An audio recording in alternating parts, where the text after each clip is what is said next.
Hai orang tua, kalau Tuhan itu memang ada, coba buktikan tanpa menggunakan Al-Quran atau hadis. Buktikan dengan logika. Minta bukti secara logika? Sedangkan logika adalah ilmu atau kecerdasan yang masih di level rendah. Di alam ini ada begitu banyak eksistensi yang tak bisa masuk ke wadah logika. Karena kapasitas akal terlalu miskin untuk membahas eksistensi Tuhan. Tapi baiklah, aku akan membuktikan. Tolong beri aku satu alat peraga saja. Katakan, apa alat peraganya? Apa kau punya akal? Pertanyaan macam apa itu? Tentu saja aku punya akal. Tolong tunjukkan akalmu untuk membuktikan adanya Tuhan. Mari berdialog sehat. Mana ada orang yang bisa menunjukkan akalnya? Itu adalah sesuatu yang kasat mata. Berarti kau tak punya akal dong. Enak saja, kau mengada-ada. Eksistensi akal hanya dapat dibuktikan dengan hasil. Contohnya penelitian, spekulasi, prediksi, kata-kata, perbuatan atau hasil karya. Logika adalah sarana untuk berpikir sistematis, valid, dan dapat dipertanggungjawabkan. Sedangkan untuk mencapai semua itu, kau butuh akal. Namun, eksistensi akal saja, kau tak dapat membuktikannya dengan logika. Anda bingung ya? Akal saja sebagai sesuatu yang kau percayai keberadaannya, tak bisa kau tampilkan wujudnya. Apalagi Tuhan, jika keberadaan akal dapat dilihat dari hasil karya, maka eksistensi Tuhan juga bisa dibuktikan dengan mahakaryanya, yaitu alam semesta beserta isinya dan seluruh yang ada. Alam semesta terjadi dengan sendirinya. Oh ya? Apa buktinya alam ini terjadi dengan sendirinya? Sains adalah buktinya. Berarti sains juga terjadi sendiri dong. Sains diciptakan oleh manusia. Lah, lalu manusia ciptaan siapa? Manusia dicipta secara biologis. Apakah manusia pertama juga terjadi secara biologis atau diciptakan? Jawabanmu berbelit-belit. Bukan berbelit-belit. Itu karena kapasitas otakmu tak mampu menampung apa yang kau inginkan.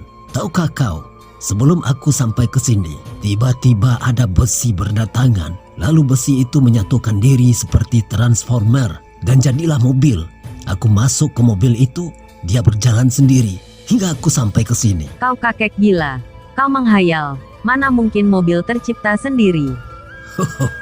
Demikian juga dengan manusia dan alam semesta yang tak mungkin tercipta sendiri. Kau lihat bagaimana bumi berputar, pengelompokan planet-planet bergerak dengan garis edarnya. Apa mungkin mereka sedisiplin itu jika tak ada yang mengatur? Planet A mengorbit planet B misalnya, tak pernah melenceng sedikit pun. Tak pernah sedikit pun keluar dari garis edarnya. Dan semua itu sudah dijelaskan dalam Al-Quran. Mulai tentang angkasa, Quran Surat Al-Anbiya ayat 33, Surat Al-A'raf ayat 54, Al-Furqan ayat 61, Ar-Rahman ayat 5, dan banyak lagi. Ayat tentang tubuh manusia juga ada. Laut dan semuanya juga ada. Itu dijelaskan jauh sebelum adanya modernisasi. Siapakah yang lebih tahu jika bukan penciptanya sendiri, yaitu Tuhan.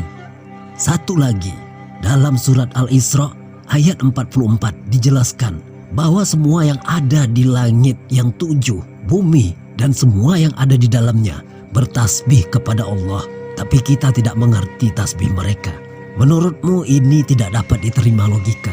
Tapi dalam majalah Journal of Plant Molecular Biology dijelaskan, Profesor William Brown dan ilmuwan lainnya sudah membuktikan tasbih tumbuh-tumbuhan. Bagaimana mungkin Tuhan tidak ada? Sedangkan sudah ratusan fakta ilmiah yang telah ditemukan ilmuwan.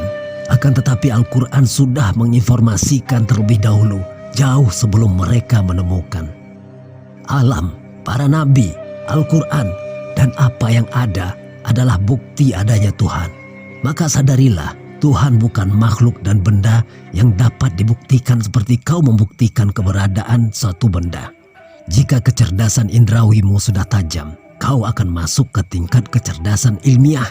Jika kecerdasan ilmiahmu sudah mapan, maka kau harus naik level pada kecerdasan spiritual. Selanjutnya, level tertinggi adalah kecerdasan tauhid. Di sana kau akan mengakui kebesaran Allah. Maka tingkatkanlah kecerdasanmu kapunduang. Lihatlah, alam semesta tertata dengan rapi.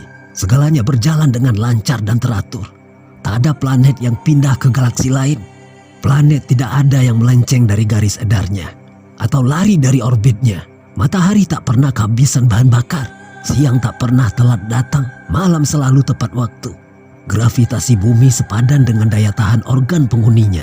Bayangkan, jika gravitasi bumi ini 2 kali lipat, apa yang akan terjadi dengan tubuh manusia dalam jangka panjang? Bumi dilapisi atmosfer.